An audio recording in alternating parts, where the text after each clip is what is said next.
The fortress at Tel Sheva was a planned city with exterior walls and located at the point where two major rivers meet.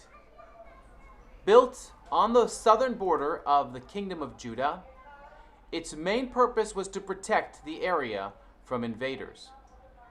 Outside the city walls was a well intended to help build good relations with the people who lived nearby. As we look around even today, we see Bedouin herds in the fields in the distance, and the same was probably true in this barren area even in ancient times. So having a well where people could freely get water was really important, especially in this desert climate. We're standing inside the gate, and this gate is a little bit special. One of the reasons they say it's a fortress, because we have one gate here, and you walk in here, and you see a gate, and then there's this wide path, and you can see these are some of the original stones. They were probably paving stones on top of it that made it a little bit more comfortable than now. And then we get to another main gate. You can see part of it still left open. So we actually have two gates here. We have the initial gate, and then we have the main gate. And what we actually have, what we're standing in right now, is actually what's called the kill zone.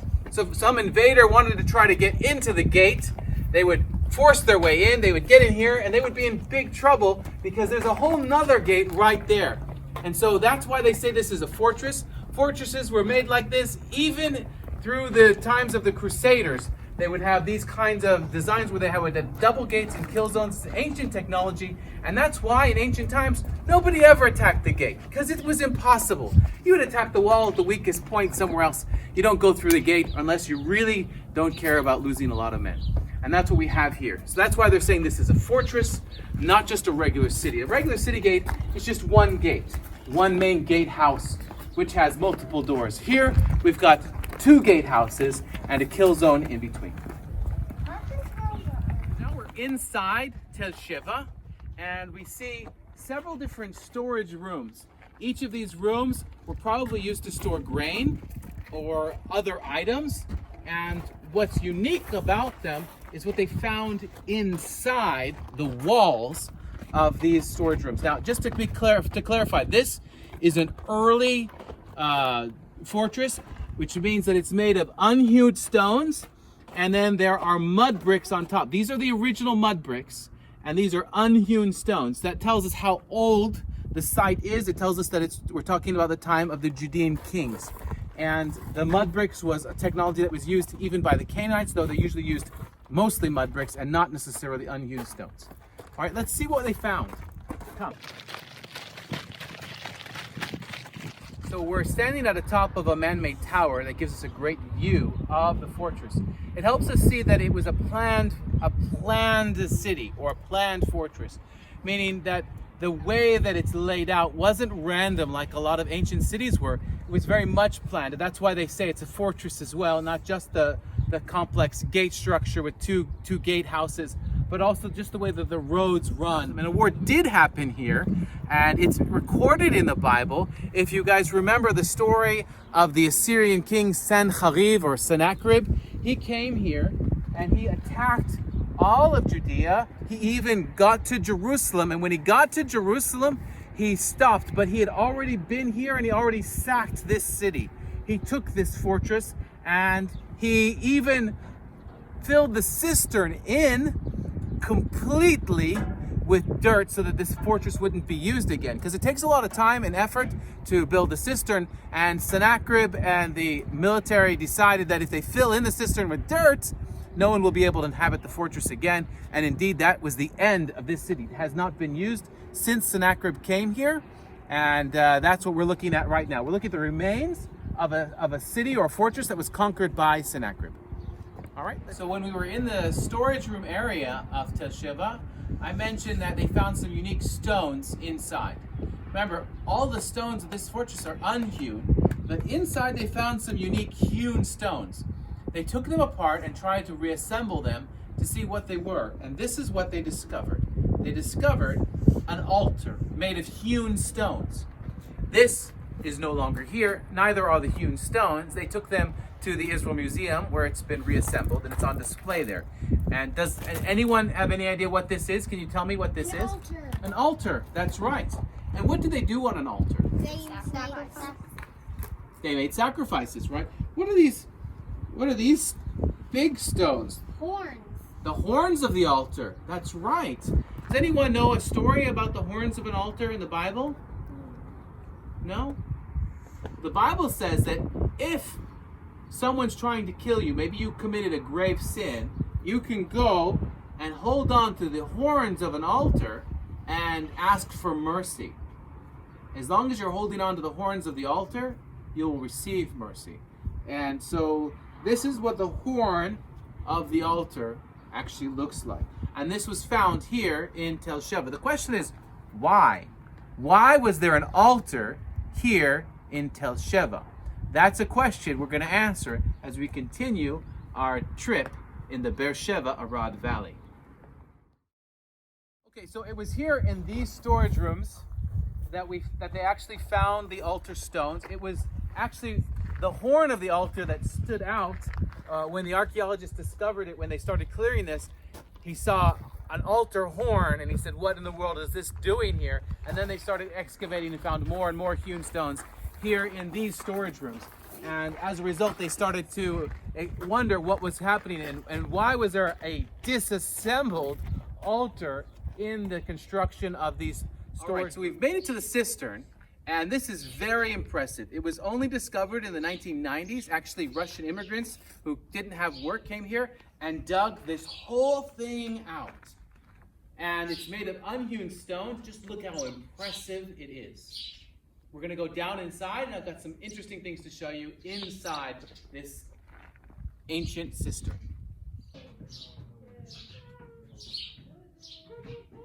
So we're inside the cistern. It's made of chalk, which generally doesn't allow a lot of water to seep through. But even still, they plastered with hydraulic plaster the entire cistern. You can see this is a very big cistern, and it's built in not a one big open chamber like a lot of cisterns, but because the chalk is not as strong, they built it like a passageway, so it weaves in and out. So there's not one big room, but there's actually several chambers. And because they did that, they created sort of chalk pillars to hold up the walls. And as I mentioned before, the hydraulic plaster was put here before the Assyrian conquest of the city. As a result of that, the fact that it was buried by the Assyrians, we can still see a lot of the original plaster because it was buried. And we can even see the finger marks of those who put the plaster on these walls over 2,800 years ago. All right, so this is some of the hydraulic plaster that was put on. They would have to redo this every year or every 2 years. And we can see a lot of the finger marks, a lot on this wall of all the workers who were putting this hydraulic plaster on to make sure that their cistern would continue to hold water. What makes the horn so special? Well, there's a few reasons they have the horns on the altar. One of them is so that you would identify it as an altar.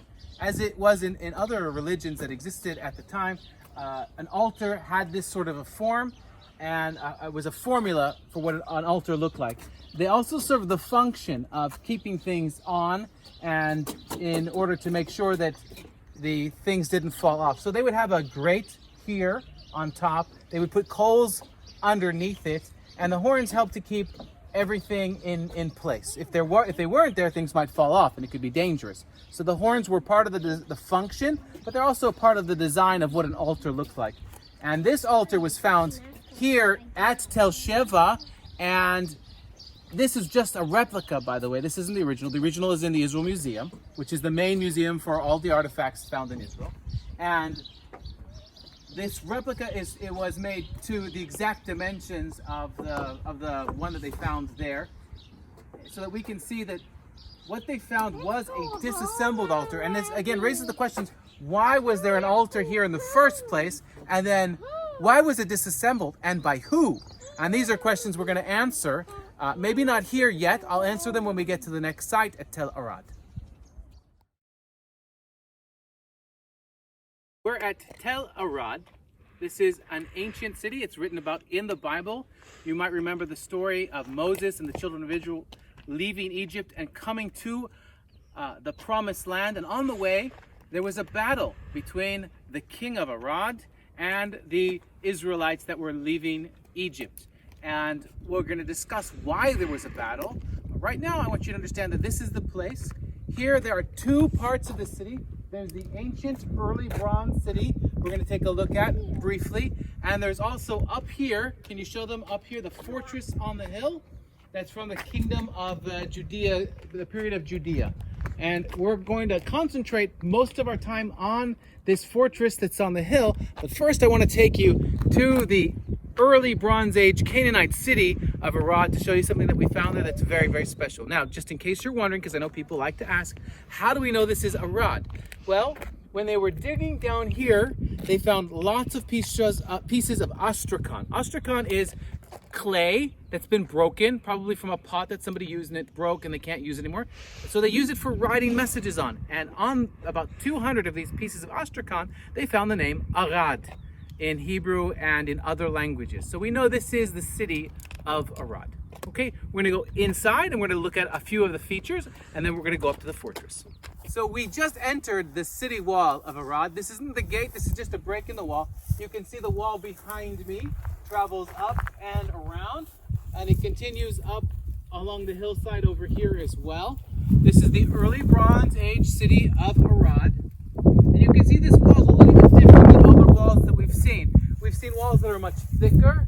We've seen walls with rooms attached to them. We don't find any of that here because this is one of the first walled cities that we found in the land of Israel. This is one of the earliest walled cities, and it's the only complete early bronze city that we found in Israel. We found early bronze remnants here and there, but this is the only complete early bronze city in all of Israel, which is important because of what I'm about to show you. And it's something that archaeologists find very interesting. We're going to look at what's called an Arad house. We're here in the courtyard of what's called the Arad house. This is a reconstruction of a kind of house which is called the Arad house that we found all over Israel in the early Bronze Age. It's a special kind of a building that is only found in the early Bronze Age, and it consists of one room with a courtyard. This is a house for a large family, most likely, and it has some unique aspects that are important, and they were first discovered here in Arad, so they call it the Arad house. So it has about 2 steps down from the main street, a small opening, and when you go inside the Arad house, we'll see it's just one room, and in the one room we have a kind of shelf all the way around the entire house. And we're not really sure how they used it. Maybe it was used for sitting, maybe it was for sleeping on, maybe it was used for storage. Also unique to the Arad house is that there was some kind of a stone in the middle of the floor, and some speculate maybe there was a wooden beam that came up on top of the stone and helped hold the roof up. Others said, well, because they found a clay model of a house, that maybe it was used for some kind of pagan idol worship. Maybe it was a house god and they put it here. Nobody knows. We don't have a time machine to go back and ask anyone, so all we can do is speculate. But according to scholars, there are these two main ideas. And there would have been wooden beams going across, like you would see in a log cabin, wooden beams going across, and then some kind of a thatched roof on top. It would have been great, cool in the summer. And as you can see, there's not a lot of space in this house. Most people in America or in the United Kingdom, for example, this is about the size of their master bedroom. And yet we had a whole family living here, probably a lot of children. And as you can see from ancient times, their perspective on housing was very, very practical. And what we live in now would be considered a mansion according to ancient standards. So one of the questions we have is, how in the world did they get the water they needed in the desert? And the answer is right here before us. We have a very, very deep well. And this was the city well from the early Bronze Age. And it was probably also used later during the Israelite kingdoms of Judah, who took over this area and built the fortress on the top. You can see a very deep well here, and in that well, they've only dug down a few meters, and they haven't yet had the manpower to dig down all the way. We can see a beautifully dug well from the early Bronze Age, one of the oldest wells we've ever found in Israel.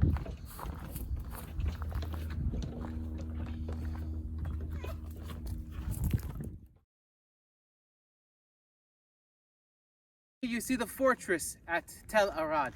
This fortress was built by the Judean kings.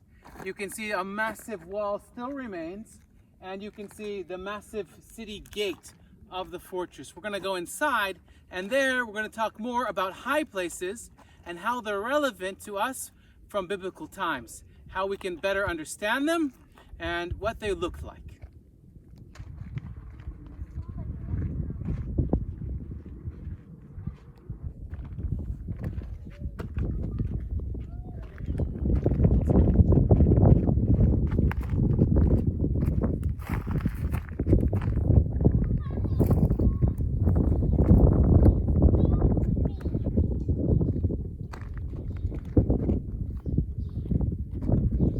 What you're looking at is a Judean kingdom high place. And that may sound wrong, because it was. And what's special about this high place, according to scholars, is that it is the same proportions, dimensions, layout as the temple in Jerusalem, which shouldn't surprise us, because when Solomon designed the temple, he already used the same formula that existed in pagan temples from around. There were certainly different things that made it unique as a temple to the God of Israel, but the formula for what a temple is supposed to be is pretty much universal. Different elements may change here or there, but Solomon didn't create something from nothing. He used a formula that already existed. However, there are a few differences. For one example, this altar resembles the temple in Jerusalem. One of the unique aspects is that temple altar had to be out of unhewn stones, whereas most altars in the pagan world were made of hewn stones. But here we see the same kind of altar, similar to what we saw in Beersheva, except that we didn't find the horns of this altar, but they did excavations and they found animal remains on the altar, so we know that that was an altar. What's special about this also is that you're not looking at a reconstructed temple like we often do in the ancient world. We are looking at the complete structure. It was buried. It was completely buried with dirt on top of it. It was intentionally buried by someone. Does anyone remember the book of Kings, the story of Hezekiah, where he removed all of the high places? Well, in the two places we've seen today, in Beersheva and here, we find two high places that were removed or buried or disassembled, according to scholars, most likely by King Hezekiah. Because even in a military fortress in the kingdom of Judah, they had essentially created a false place of worship of God, the God of Abraham, Isaac, and Jacob, most likely. We're not 100% sure, because if you look closely, you'll see these sort of round stones near the smallest room in the front, which was the Holy of Holies for this temple. That small room had two standing stones. Those, of course, are replicas. Two standing stones. Standing stones are part of pagan worship, so maybe this was a mixture of worship of God and pagan worship. Maybe it was a pagan worship temple developed in Judah during the time of the Judean kings in a military fortress that's under the control of the kings of Judah. Now you see how there's a conflict between the God of Abraham, Isaac, and Jacob and the practices of the people of Israel, and why we were so often condemned because of the wrong things that we were doing. It was not uncommon, by the way, in the ancient world to build a fortress at your borders, but not just a fortress. They would often, in the ancient world, also put a temple to the local god, who is the God of that people, the main God of that people, to show the the extent to which that God also reigned in those areas. So it doesn't surprise us if they were so influenced by pagan idol worship that they would also copy what the neighbors were doing and put a temple to a pagan god or even to their own god in their fortresses. That's what we find an altar both in Tel Sheva and a whole complete temple here, because they were copying the pagan rites, rituals, or culture of all the nations that were around us. And that's what got us in trouble, because God said there is only one place you're allowed to worship me, in Jerusalem at the holy temple. Actually, God didn't even ask for a temple. That was David's idea, and Solomon built it. God doesn't really need a temple. But he said there's only one place you're allowed to worship me, and they were worshiping God all over the country.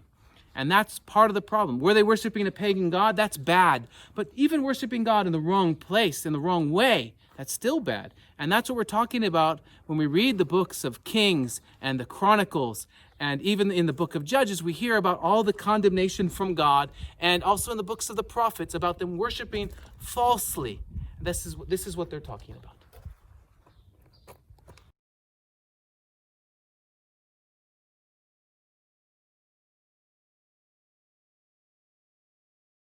Tel Sheva, and we've seen now Tel Arad. In Tel Sheva, we had an altar that was disassembled. In here, we had a pagan temple, or a paganish temple, a false worship temple buried. What does that tell us about the high places in the Bible? What can you tell me? That God doesn't like them Doesn't like them. Why? because they are worshiping Him in them. Because they're worshiping Him in the wrong place, right? Because they are disobeying Him. Right, exactly. Because they're disobeying God. And can you tell me, do you remember who I said probably disassembled the altar in Tel Sheva and who probably buried this temple? God. King Hezekiah. That's right, King Hezekiah. Very good. And if we want to take this a step further and look at God's standards, all the pagan gods, they had very, very low standards for how you're supposed to live, low standards for morality and ethics. Our God is the first one who said, you shall not murder, you shall not steal, and all kinds of laws. What does it tell you about our God? He's good. That He's good, That He's very specific. that He's specific. He wants to be worshipped in a specific way, in a specific place. And is it too much? Does He make it impossible for us? No. No, it's reasonable, right? How is it so easy for us to believe in God these days? Because there's a lot of modern things that there weren't thousands of years ago. Because we don't have to worship God in a specific place anymore, right? Mm-hmm. Why? Where can we worship God? Anywhere. Anywhere. Why? He's in our hearts. Because God is now in our hearts. Since we came to believe in Jesus, I'm going to say that again. Since we came to believe in Jesus as our Messiah, God gave us a greater revelation of what it means to worship God, doesn't it? Mm-hmm. And He, instead of writing the rules that we have to follow, He wrote them, instead of on paper,